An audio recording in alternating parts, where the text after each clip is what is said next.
মারবেন 10টা আসবো, 10টা মারবেন লক্ষ আসবো, সারা দেশের মানুষ মা বাপ সব একসাথে দাঁড়াবো।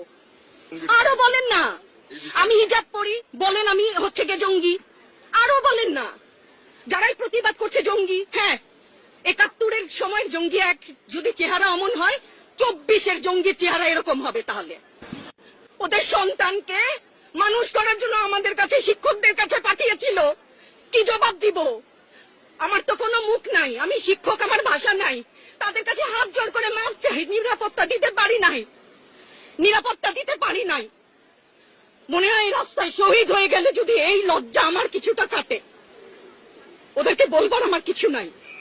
আমার বাচ্চাগুলা না খেয়ে আছে, আমার বাচ্চা, আমাদের বাচ্চা না খেয়ে আছে।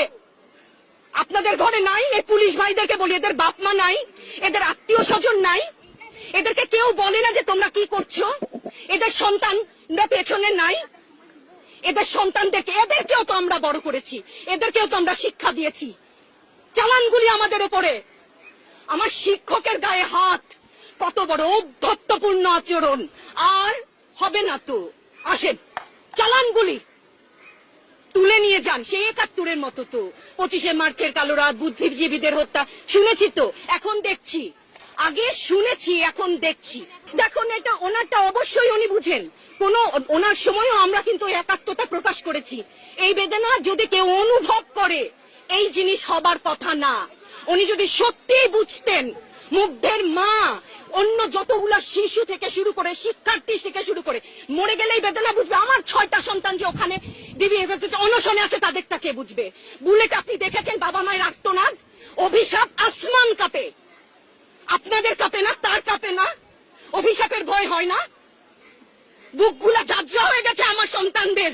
রাবার বুলেট বলবেন, কি বলবেন? এগুলো অস্ত্রের মুখে দাঁড়িয়ে আছে, আমাদের পয়সায় কেনা বুলেটে আমাদের সন্তানদের আপনারা বুলেট ছুটছেন। আর কত, আর কত? পুলিশ ভাইদেরকে বলি, ভেতরে তো আপনিও মানুষ, পুলিশ ভাই বলি না, ক্ষমা করবেন, মুখ থেকে বার হয়ে গেছে। তাদের ঘরেও সন্তান আছে, তাদের খোলসের ভিতরেও মানুষ। যারা এখনো ঘরে আছেন তারাও জানেন আর কতদিন ভয় পাবেন, ভয়েই থাকেন। আমাদেরকে মাফ করে দাও, কিন্তু পিছু হটবা না, ভয় পাবা না। তোমাদের শিক্ষক আমরা লজ্জা পাই, তোমাদের থেকে শিখেছি। তোমরা যেমন আছো আমরাও আছি। যতদিন না 9 দফা ওদের মানা হয়, ততদিন মাঠ থেকে সরবো না। কেউ নিরাপদ না তো। আপনি নিরাপদ? সংবাদ কর্মী আপনি কি আত্মসম্মান বিসর্জন দিয়ে বিভিন্ন নিউজ, লেবুর বাম্পার ফলন নিউজ করতে হচ্ছে না? আপনারও লজ্জা লাগছে না?